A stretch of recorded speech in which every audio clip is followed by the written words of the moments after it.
இந்த மிதுன ராசி, மிதுன லக்னத்துக்கு முதல் எதிரி ராசியாக அமையக்கூடியது பார்த்திங்கன்னா விருச்சிக ராசி தாங்க. விருச்சிகம் இதுவும் சேர்த்துக்கிட்டிங்கன்னு வச்சுங்களேன், அதாவது இந்த 10 பொருத்தம் பார்த்தாது, 10வது பொருத்தம் மாதிரி எதுவும் பார்த்தாது, எல்லா வகை சண்டையும் கட்டிக்கும் இந்த ராசிக்கு. இதில் ஒரு யூனிக்னஸ் என்னென்னா, இந்த ராசி செவ்வாய்க்கு இடம் கொடுத்துருக்குது, அவங்க புதன் இடம் கொடுத்துருக்காங்க, இருந்தாலும் சண்டை தான். சண்டை சச்சரவு அதிகம் ஏற்படும், ஈகோ கிளாஸஸ் வந்துடும். இந்த 2 ராசி சேர்க்கவே கூடாது. அடுத்தது மகரம். இந்த மகர ராசி பார்த்திங்கன்னா கருத்து வேறுபாடுகள் வந்துடும். ஏன்னா இந்த ராசிக்கு 6 கெட்டா வரனால டிஃப்ரென்ஸ் ஆஃப் ஒப்பீனியன் இருக்கும். பட் இது கூட நம்ம லக்ன ரீதியாகவோ வேறு ரீதியாகவோ பார்க்கும்போது கொஞ்சம் அட்ஜஸ்ட்மெண்ட் உண்டு. இந்த 2 ராசி தவிர்ப்பது ரொம்ப ரொம்ப நல்லது.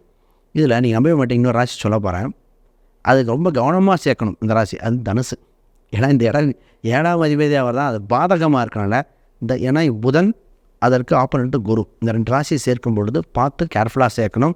இந்த 3 ராசியுமே இந்த ராசிக்கு சேர்ப்பதில் கவனம். இதை கரெக்டாக சேர்த்துனா தான் இது ஜெயிக்கும். இல்லைன்னா ராசி கீழே விழுந்ததுன்னா அது காரணம் இதாக தான் இருக்கும். இது பார்ட்னர்ஷிப்பாக இருக்கலாம், ஏதோ ஒரு சின்ன சின்ன விஷயம் கூட அவாய்ட் பண்ணிடுறது பெட்டர்.